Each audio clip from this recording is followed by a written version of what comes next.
Estábamos todos tendidos en el suelo. La indicación era poner atención en nuestra respiración y en cómo ese flujo del aire recorría nuestro cuerpo, posibilitando pequeños movimientos en nuestra piel. Recuerdo haber estado concentrada y dejándome llevar por el ritmo de mi respiración. En un momento siento una presencia que me comienza a masajear las piernas, los muslos. Me incomodé, pero pensé que esto era normal porque en la danza el tacto y el contacto ayudan a sensibilizar el cuerpo, como en las dinámicas de masaje.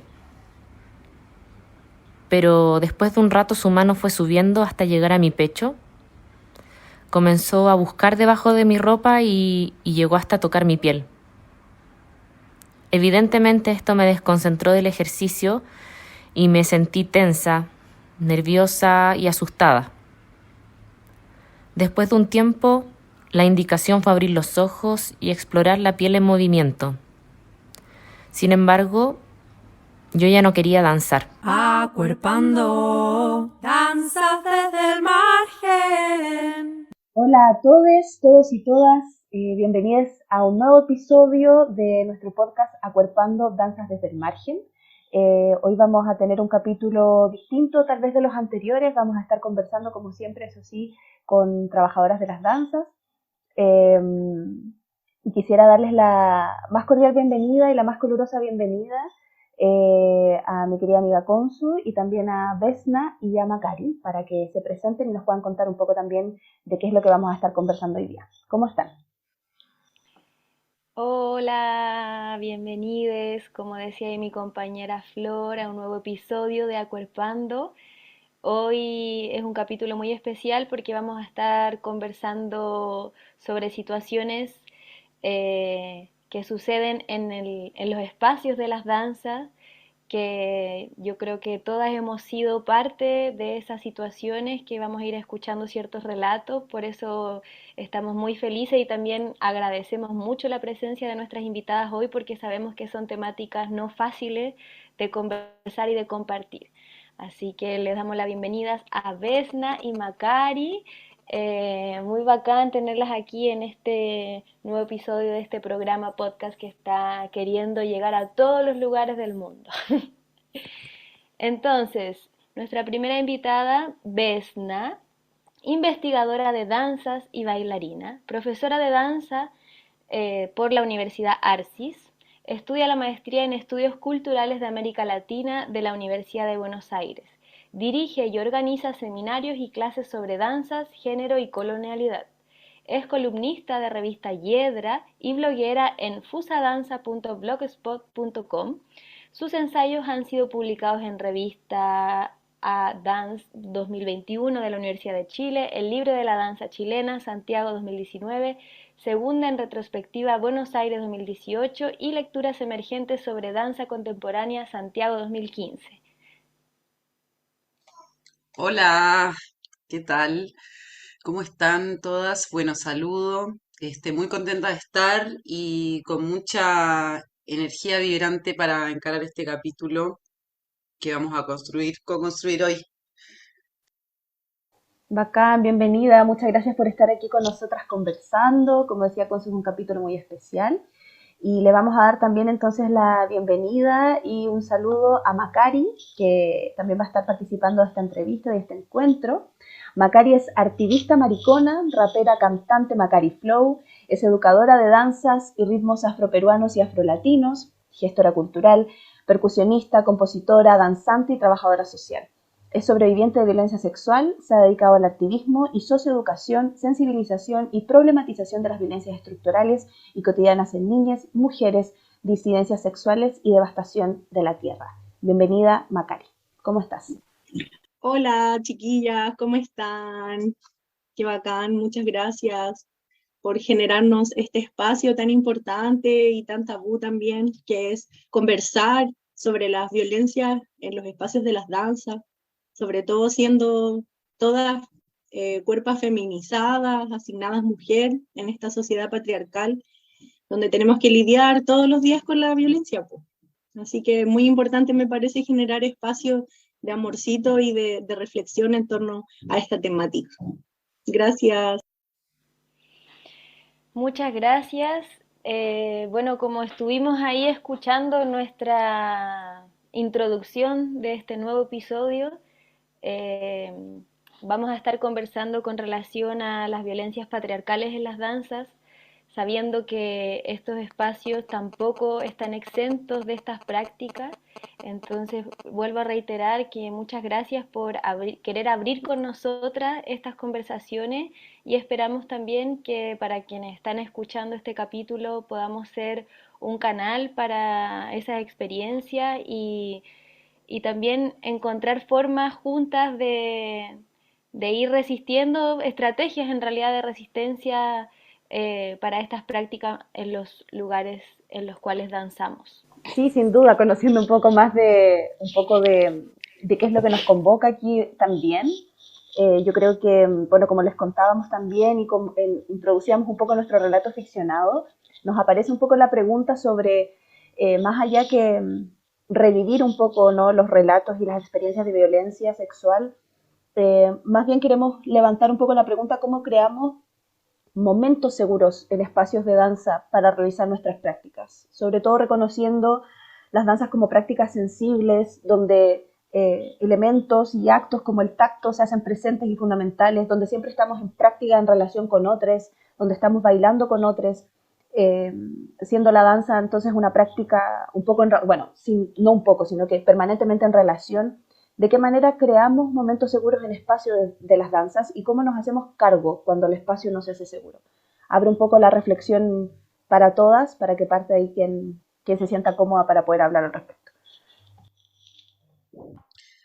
Sí, yo estuve pensando un poco en esto, bueno, a raíz también, bueno, primero como que quería sumar, porque también Macari se había mencionado en su presentación y me pareció como trascendente, ¿sí? ¿No? Como relevar la propia experiencia y el lugar que también nos posiciona donde estamos hoy. Y claro, que yo también soy sobreviviente de violencia sexual. Quizás, bueno, como muchas socializadas mujeres, ¿no? Y como muchas otras personas en esta sociedad, pero bueno, también es eso como el camino que me ha llevado como a intentar relevar estas problemáticas, ¿no? Y como que en ese sentido hacer ciertas pesquisas donde vas entendiendo cuáles son los intersticios donde se mete la violencia, porque mi impresión es que como las situaciones no son necesariamente muy claras dentro de una perspectiva, no sé, racional o metodológica de estos problemas en la sociedad, entonces por eso como que ha sido un camino tan complejo, tan sinuoso para relevar, sistematizar y crear espacios o momentos como decía Flor, momentos seguros. Y nada, este concepto de momento seguro también busca instalar la idea de que un espacio nunca es permanentemente seguro. Un espacio siempre tiene que ser verificado y reverificado. Y eso tiene que ver también ahí la responsabilidad personal, de verificar, de empatizar y de dar cuenta y de visibilizar. Eso en todos los espacios, ¿no? Pero en realidad la particularidad que tiene la danza es que trabaja con el tacto y con el contacto, sobre todo, bueno, disciplinas que se desligan de lo contemporáneo y todas estas situaciones todavía no están lo suficientemente visibilizadas, entonces, digamos, ni siquiera como que se habla de estos temas en algunos espacios.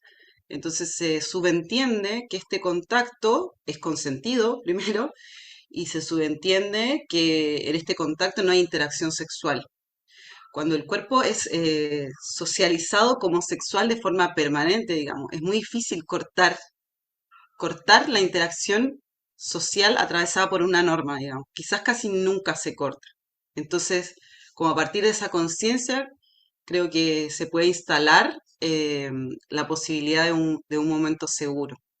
Digamos, hablando particularmente de la instancia donde se produce la interacción, porque después también a mí me surge todo un montón de estrategias de importancia que hay que instalar en los espacios institucionales y no institucionales, que tienen que ver con la prevención, que tienen que ver con, bueno, estrategias quizás como más burocráticas de protocolos o de señaléticas contra la violencia, que hablen sobre consentimiento, que se pregunten, que nos hagan preguntas, que nos interpelen y, y que bueno, y esas situaciones que, bueno, tienen que ver, nada, con un trabajo constante que quizás lo van a hacer ciertas personas, pero que quizás para otras, como me parece súper importante ese autointerpelación constante.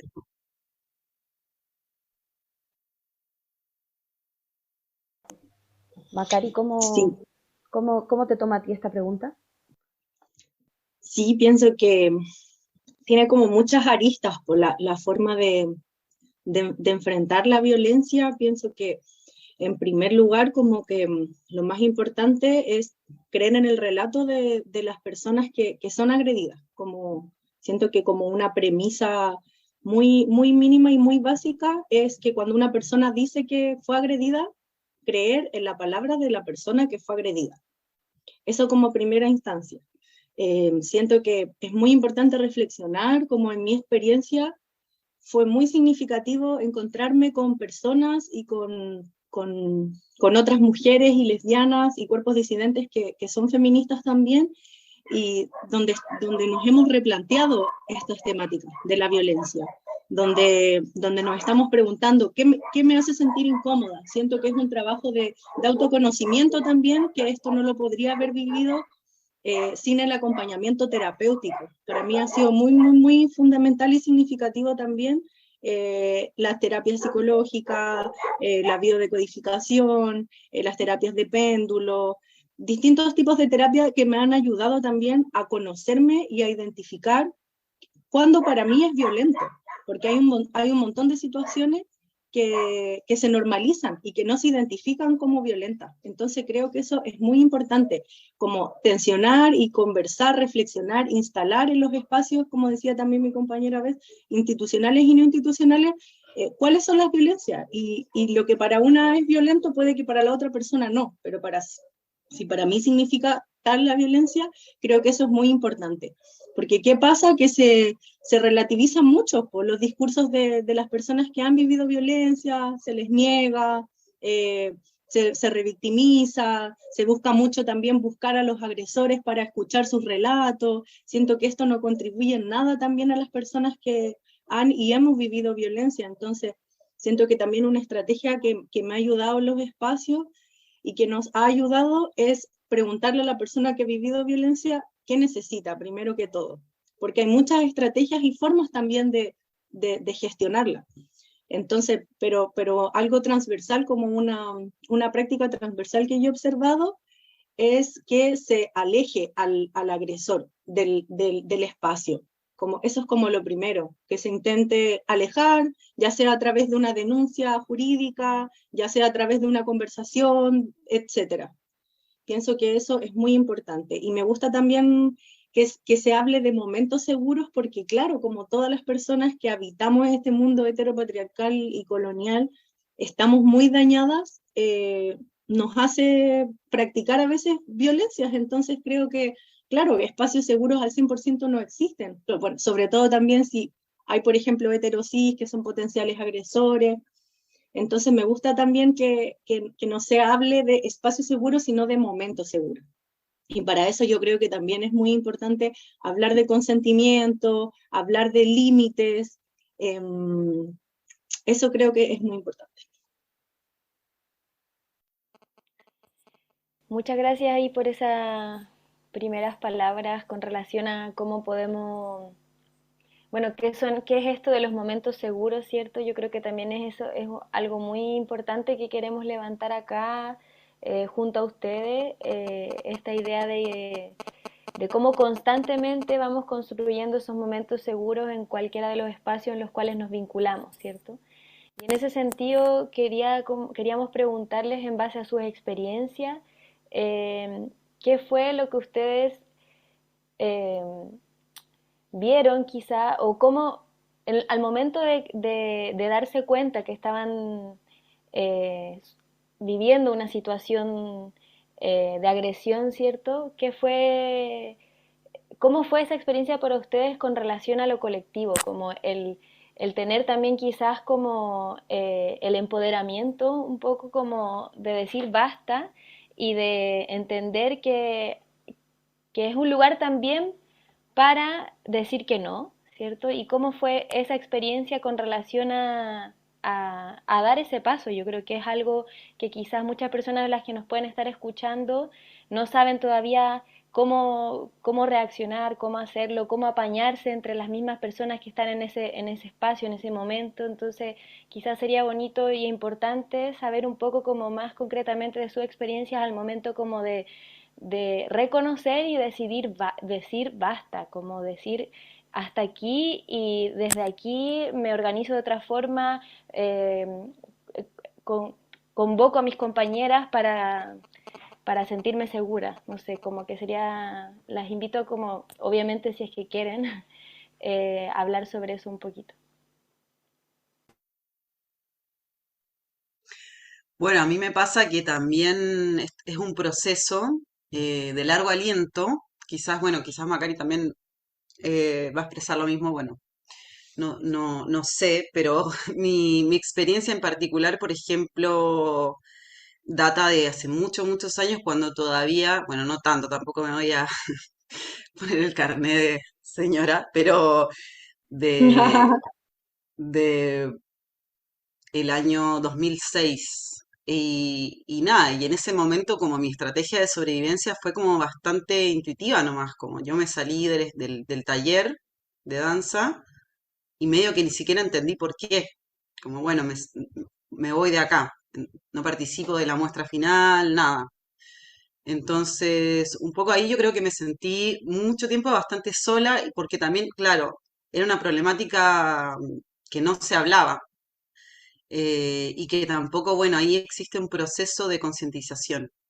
Y en ese sentido, un poco creo que el proceso, más allá de lo social, del contexto histórico y político que se está viviendo, siempre es un proceso la sobrevivencia a un abuso sexual y tiene sus tiempos. Entonces, en ese sentido, yo creo que es re importante escucharse mucho en esos tiempos y no intentar responder a los tiempos sociales, encontrar las propias maneras de ejercer o de buscar la justicia, el resarcimiento, y en ese sentido, como las personas que acompañan esos procesos, también tener una conciencia de esos tiempos y no forzarlos. Y bueno, y después, mi caso particular, yo gracias a que una compañera me tiró como el dato, me acerqué a la Fundación para la Confianza, que es la fundación que crearon quienes fueron sobrevivientes de abuso sexual de Caradima. Y es una fundación que se ocupa de luchar contra la violencia sexual en la infancia. Eh, Fundación, bueno, y perdón que te sí, interrumpa, pero Fundación para la Confianza que además ha sido, o sea, fue como fundamental en el caso de Martín Pradena, si no me equivoco también. O sea, que en el fondo es el caso de Antonia, ¿no? Entonces ha sido una fundación como que ha trabajado muchísimo con violencia sexual, que bacán que la menciones. Por favor, sí. sí, también en el caso contra Nicolás López. O sea, se han hecho cargo de varios casos súper importantes que, bueno, a su vez reflejan eso, como lo mismo, el camino sinuoso de la justicia patriarcal, ¿no? Que es también otra cuestión que en otra instancia que preparamos como Acari, tenía que ver con las estrategias y al acuerparnos contra las violencias sexuales, hablábamos que, bueno, cada cual ahí toma sus propios caminos. Yo encaré como el camino de lo judicial porque no me sentía cómoda con la funa, digamos, o el escrache. Pero igualmente ha sido un camino que no está exento de frustraciones. em, y, y bueno, que en ese sentido hoy en día está muy parado, muy frenado y es como una frustración y en ese sentido como que ahí cuál es la búsqueda de poder cerrar ese proceso, cuándo acaba, cuándo se cierra, no lo sé muy bien. Pero sí como que en ese sentido aparecen otras luces que ahí, es un tema que me interesaba también mencionar, que yo acá con otras compañeras estamos llevando un caso, una denuncia en la maestría en la Facultad de Filosofía y Letras de la UBA, donde hay una comisión contra la violencia de género y nos sentimos muy escuchadas enseguida y eso fue muy importante, como que hay cosas concretas que pueden hacernos sentir cuidadas, menos revictimizadas. O sea, el tema de la revictimización que mencionaba Macari es muy complejo. O sea, yo he vivido innumerables revictimizaciones. Creo que igual un poco como que eso me ha hecho fuerte. No, no considero que sea positivo, pero considero que es real, es parte. Y bueno, como contarles que en ese sentido lo que logramos fue que este, este compañero que no puede asistir a clases presenciales, o sea, solo se puede conectar desde la virtualidad y ya es un montón, ya produce momentos seguros para nosotras, así que nada, contarles que bueno, dentro de toda la complejidad hay triunfos para celebrar por la lucha colectiva.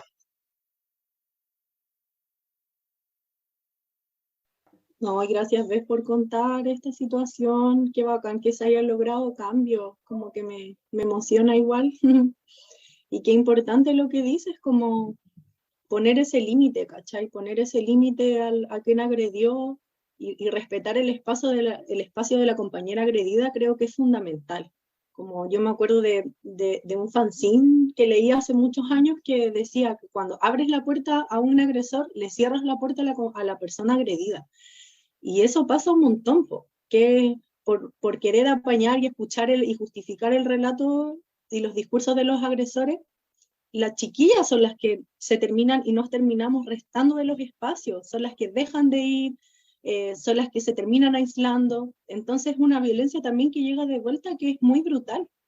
Entonces me parece muy importante y fundamental esta acción que tomó la universidad para poder resguardarles, creo que es muy significativo.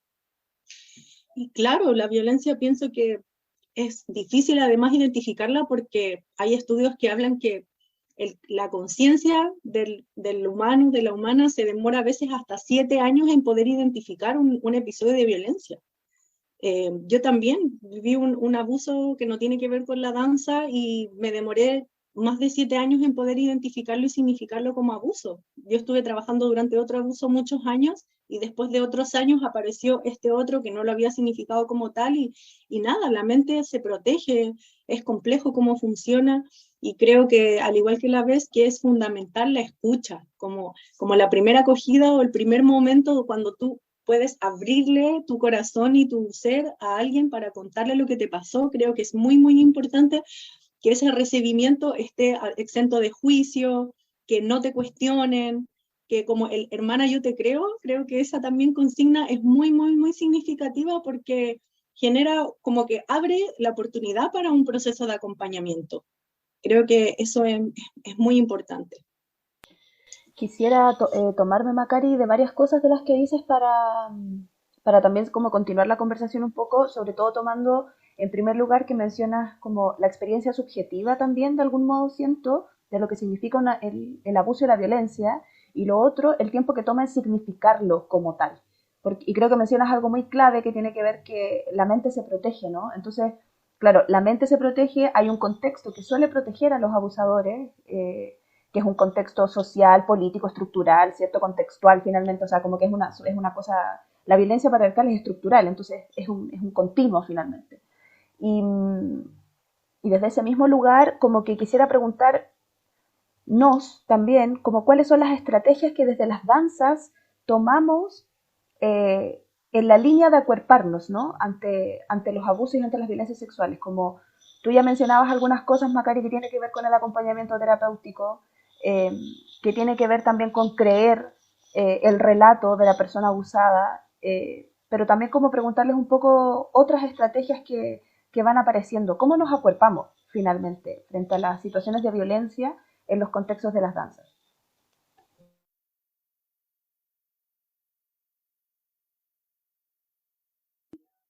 ¿Quién va a hablar? ¿Quién va a hablar?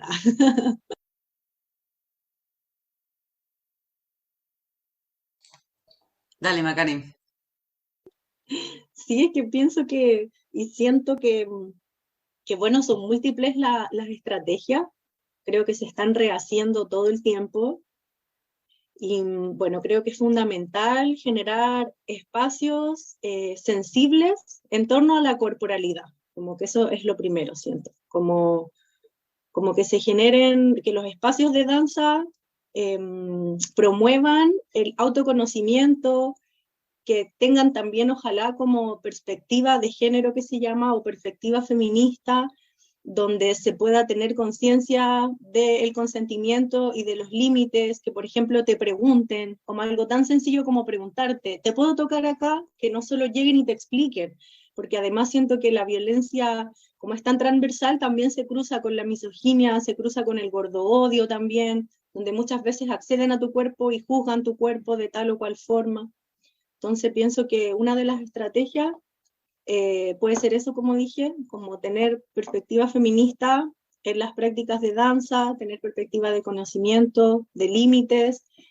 Para mí también ha sido fundamental en mi experiencia personal y política de activista, los espacios que sean separatistas de hombres heterosis, sobre todo como en relación al mundo afrolatino, donde se genera mucho acoso, mucho abuso y muchas actitudes lascivas por parte, por ejemplo, de los músicos percusionistas en relación a las bailarinas, como que creo que el generar momentos seguros también implica como tener espacio solo entre nosotros.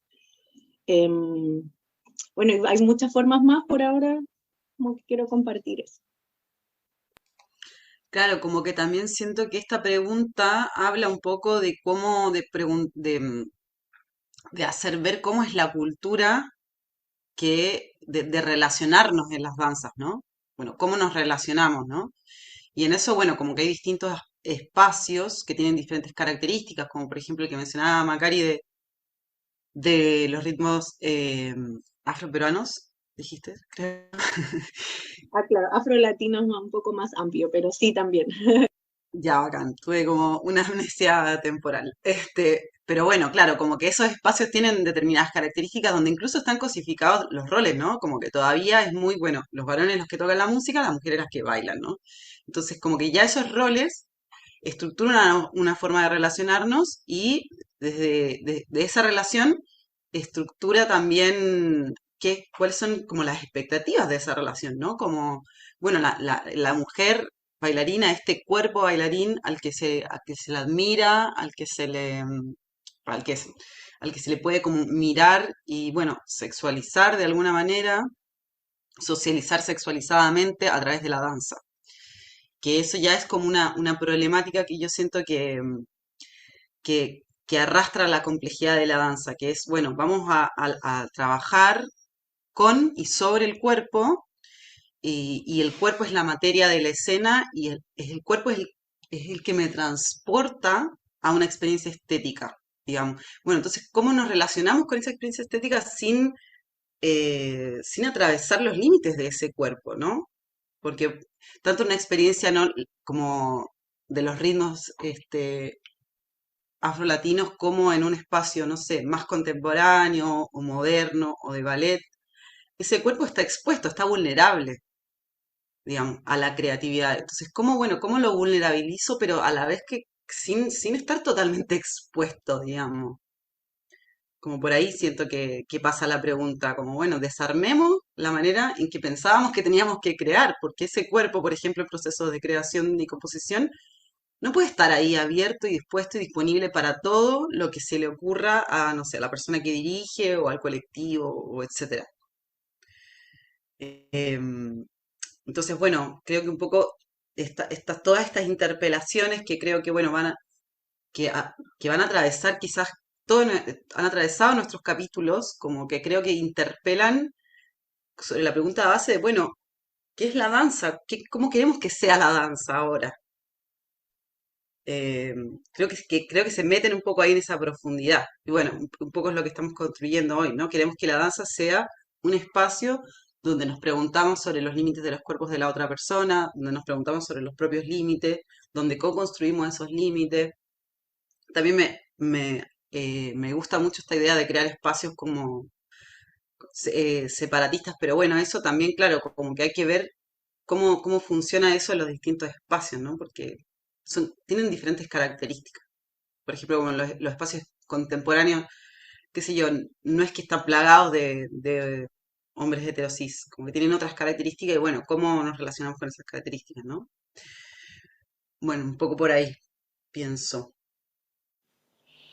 Muchas gracias ahí por esa otra invitaciones en realidad a poder abordar los momentos, los espacios, las experiencias que ya conocemos con relación a estas violencias y estas prácticas patriarcales que en realidad sabemos que continúan y están súper vigentes en muchos espacios de las artes escénicas sobre todo.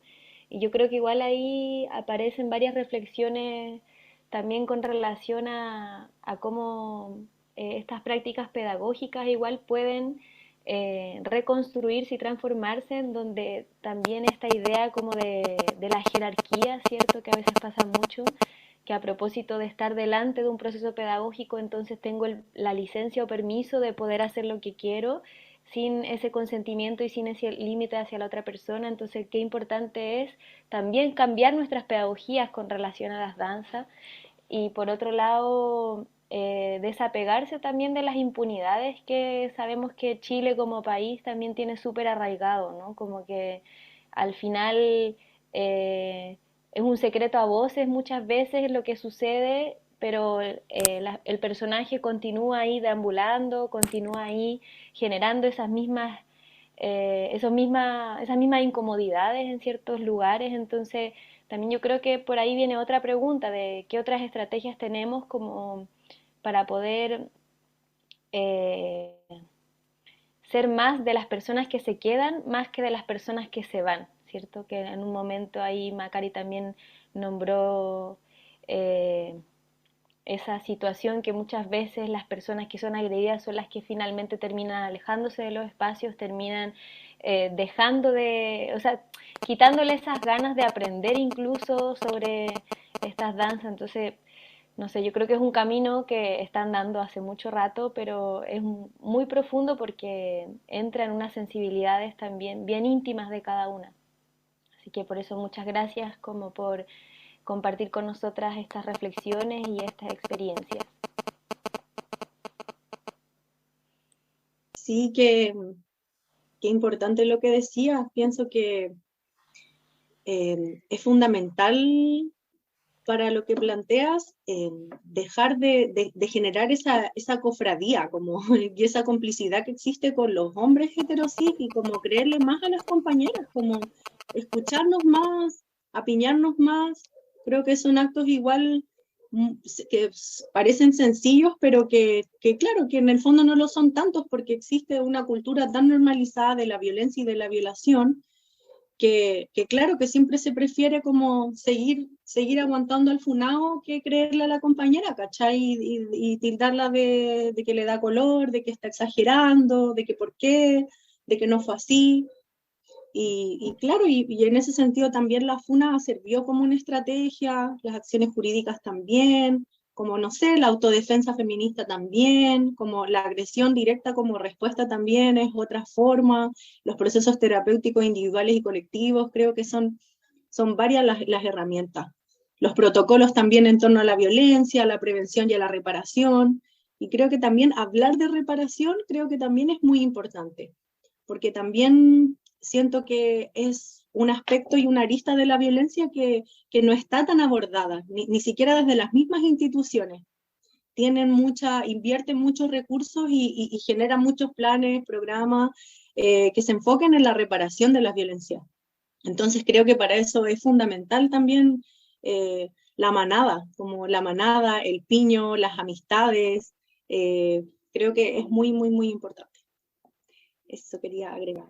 O más que la manada también yo creo que como las colectivas, ¿no? Porque también recordando como porque ellos también la aplican como en relación a la cofradía que mencionas, como que me hace pensar en la manada que apareció en España y que luego se replicó en Argentina, como no puedo evitar pensar en eso, ¿no? Que es como esta cosa de cofradía de finalmente como abusadores que también se entraman y como que también se acuerpan entre ellos en pos de la violencia. Entonces como que quizás antes que manada pienso también en nuestras estrategias de acuerpamiento creo que van en otra dirección también, como que tenemos otras maneras ahí de apañarnos, ¿no? ¿Ves? Sí, también estaba pensando un poco en esto bueno, con el tema de cuando aparece un testimonio, que, bueno, por una parte tenemos como testimonios como de violencia sexual y después tenemos testimonios que tienen que ver con la violencia en los vínculos, em, que bueno, eso, como que tienen distintas complejidades y lo primero que aparece ahí cuando surge un testimonio, digamos como una funa, un escrache, más que una cuestión más oficial de la justicia patriarcal, aparece como el lugar del bando, ¿no? Como, bueno, ¿de qué lado me voy a poner? Y eso, ese lugar de qué lugar me voy a poner tiene que ver con cuáles son los datos que yo tengo respecto de la situación. Entonces hay como todo un análisis metodológico, racional, sobre el cual la persona que está por fuera se pone para poder tomar una posición, como esta posición informada. Y yo creo que un poco hay que destruir ese lugar, porque en el fondo si una persona sale con un testimonio es porque está pidiendo ayuda, digamos. Entonces hay que recibirla, más allá bueno, la complejidad que tiene el- cada caso, ¿no? Yo considero que, bueno, sobre todo en los casos de violencia sexual es muy urgente como creer, es muy urgente creerle a la persona porque es ella la que tiene más que perder que ganar. Digamos, como que a mí a veces en mi experiencia yo decía, bueno, esta persona que abusó de mí me puso en un lugar de visibilidad que yo no quiero, que yo no elegí, digamos. Entonces, y me hace perder un montón de energía de mi vida para yo tener que estar mejor, digamos, que es toda la búsqueda de justicia. Y lo que pasa con la violencia en la pareja, bueno, es muy similar en la pareja o en las relaciones sociales, ¿no? Porque igual también hay un problema de relaciones de poder y entonces creo que, bueno, la base siempre tiene que ser el creer. Para mí es muy delicado también. Hay que cuestionarse, digamos, ¿qué voy a hacer yo cuando surge este testimonio? Porque por eso también hablar del momento seguro, porque de repente estamos en espacios que creemos que son seguros y salen estas ideas como de, bueno, pero yo trabajé con esta persona y nunca nada.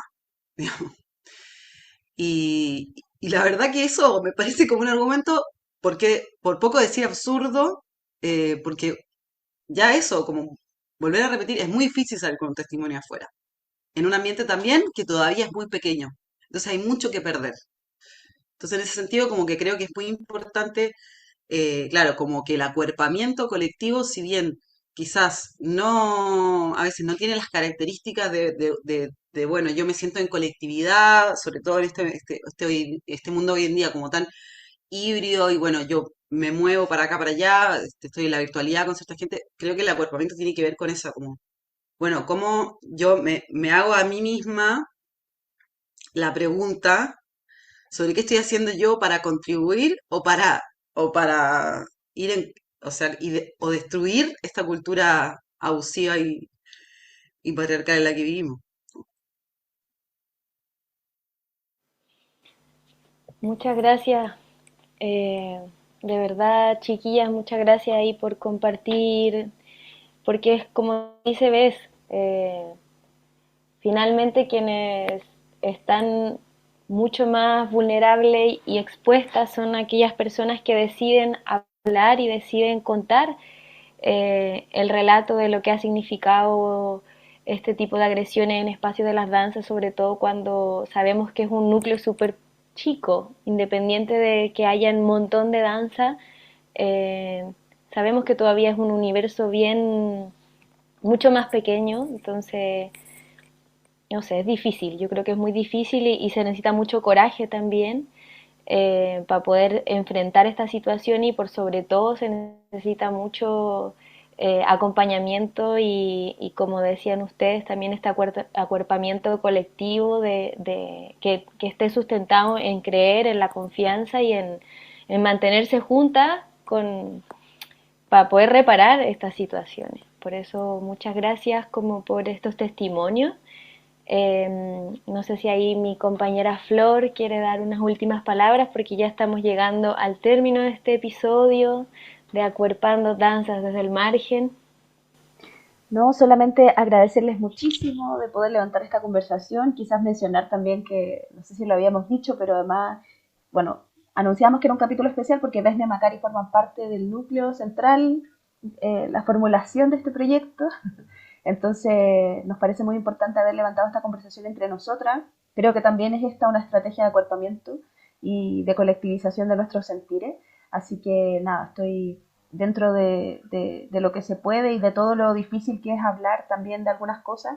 Me vuelve a parecer la relevancia de que, aunque sea difícil, es importante hacerlo y que también es una estrategia como de nuestros afectos. Así que agradecerles también por eso. Y nada, saludarles y esperarles hasta el próximo episodio.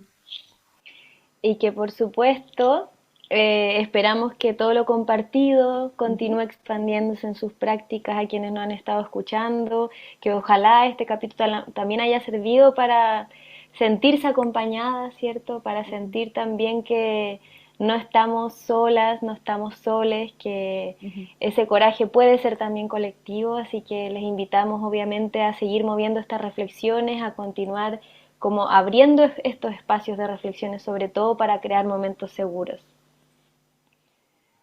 Muchas gracias, chiquilla, gracias, Flor, y seguimos, aún quedan capítulos de este podcast maravilloso.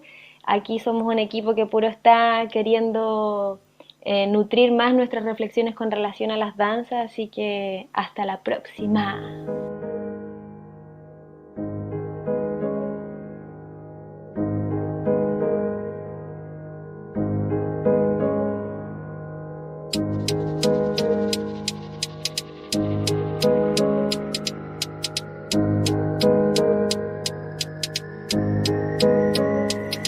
Te lo repito, consentimiento sexual significa el deseo activo de realizar una práctica erótica entre adultos, así lo defino. Abusar es obtener un sí a través de obligar, de persuadir, de convencer, de lloriquear, de chantajear, de insistir. Eso es abusar, por si no sabías, te acabo de avisar. Empezando con la lista de enseñanzas destructivas, está responsabilizar de un abuso a quien fue la cuerpa oprimida. Lo hacemos con les otros y con nosotras mismas cuando sentimos culpa, porque no fuimos más explícitas, o porque estábamos borrachas, o coquetas, o con falda, o porque era muy de noche, o con ropa muy ajustada, o porque fuiste muy simpática, o fuiste muy pesada y olvidamos que nada justifica ser abusada. Me ha pasado y responsabilizo de lo siguiente al patriarcado, el asco posterior en mí, en concreto de mi cuerpo abusado, como si algo de esos hueones se me hubiera quedado pegado. Decreto en este momento con fuego su destierro inmediato. Recibimos esta educación que está condicionada para que seamos abusadas y nos sintamos avergonzadas, calladas para no generar problemas, para no dejar la cagada. De nuevo del cuidado del resto somos las encargadas. Complacencia en la enseñanza que nos mantiene enjauladas, fingir que está todo bien como si adentro no importara. Tengo caña de las miles de veces que me he callado, sintiéndome yo responsable de un conflicto o desagrado. Desobediencia, por favor, a estas normas destructivas. Inventemos estrategias para cuidar de nuestras vidas. Cuando le das valor a tu sentimiento profundo, te proteges en pasado, en presente y en futuro. El trauma opera de mil formas dentro, a veces hace que olvides o que prefieras que sea un secreto, o que te disocies de ti mismo o te vengan feos recuerdos, y tantas formas de evitarlo que dan para otro texto. Pueden pasar 20 años y un abuso destapar, nadie puede venir a decirte cuando es mejor dejar de callar. Abusos guardados en el cajón de los malos recuerdos, y de repente dices basta, no quiero más esconder esto. A veces no pensamos ni que valemos la pena por ser defendidas, pero nos entra una rabia feroz cuando lo mismo vivió una amiga, y lo mismo te mereces, la fiereza de una piña que te defienda y que no acepte que tu cuerpo sea transgredida. Abusos y violaciones, la mayoría de entornos cercanos, pero solo hay un arquetipo social, el hueón callejero y rancio. Ese mito lo explotaron los hombres de las familias para desviar la atención, como hacen en las noticias. Recurso bien usado por medio de social control, cuando hay una realidad que puede desatar una rebelión. Esconderla y dirigir la atención a otra cuestión, y evitarse la autodefensa en forma de explosión. Común entre familias bailar a torta, trans o cola, pero el tío violador todavía está pasando viola. Decir que no te creen es cobardía no asumida, necesita para no enfrentar al weón ni sacarlo de su vida. Ya es difícil destapar un abuso, mucho más si no hay empatía. A veces se escoge no contarlo para evitar riña con la familia. Siglos en lo mismo y ese silencio a quien perjudica a otros seres y a ti misma y a la niña que en ti habita. Lamentablemente la experiencia arroja esta pista, que el círculo se repite si se soluciona tras bambalinas. Si tu familia te rechazó, conoce nuevos cariños honestos. Puedes crear comunidad de profundos cuidados y afectos. A tu tiempo, sin presiones, sentir tus decisiones. No lo hagas por un ismo, hazlo por tu amor contigo. Padrastros, amigos, primos, tíos y abuelos, todos los violadores están cayendo. Sociedad enseña a hombres a pasar por sobre cuerpos. Por ningún varón cis pongo las manos al fuego. No han dejado de violar por empatía con nosotras. Solo van a dejar de hacerlo cuando arriesguen las pelotas.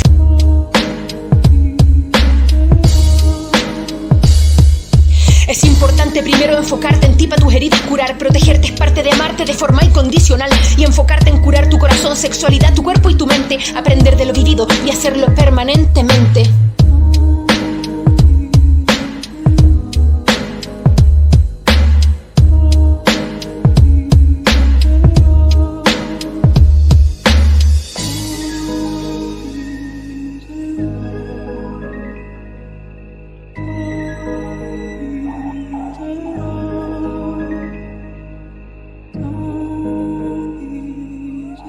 La violencia patriarcal es un problema estructural. Es un continuo que vivimos desde que somos niñas y se desarrolla desde lo simbólico y cultural, pudiendo llegar a lo más íntimo y sensible en nuestra conformación como individuos. Al ser un problema estructural, además se encuentra en los cimientos de la sociedad, siendo reproducida y sostenida en el tiempo. Las maneras en las cuales estas violencias se despliegan son varias. Surgen a partir de las acciones más cotidianas, deslizando gestos, bromas o actos en la construcción de relaciones humanas que en sus expresiones más extremas luego pueden alcanzar abusos, violencias y agresiones femicidas. Gracias al trabajo de muchas colectivas, organizaciones, personas, mujeres y disidencias, esta es una realidad que hemos ido reconociendo con el paso de los últimos años. Sin embargo, estamos lejos de acabar con un problema estructural de tal gravedad. De hecho, resulta todavía más estremecedor cuando nos dedicamos al ejercicio de observar la manera en la cual estas violencias se encuentran ancladas no solo en contextos generales, sino también en aquellas prácticas que nos son significativas y cercanas al corazón. Ni las danzas ni las artes están exentas al arrastre con el cual el patriarcado despliega sus actos y manifestaciones de violencia. En Acuerpando, Danzas desde el Margen, levantamos las preguntas: ¿cuáles son nuestras apuestas por resistir ante estas violencias? ¿Cuáles son nuestras estrategias de cambio, de resistencias, de crear otros modos? Acuerpando, acuerpando, acuerpando. Cada episodio del podcast Acuerpando, Danzas desde el Margen, cuenta con interpretación de lengua de señas chilena. Escúchanos en Spotify, síguenos en nuestro canal de YouTube y encuéntranos en nuestro Instagram, @podcastacuerpando. Proyecto financiado por el Fondo de las Artes Escénicas Convocatoria 2022. Agradecemos el apoyo de Fundación Yafco Americana, en colaboración con Centro GAM.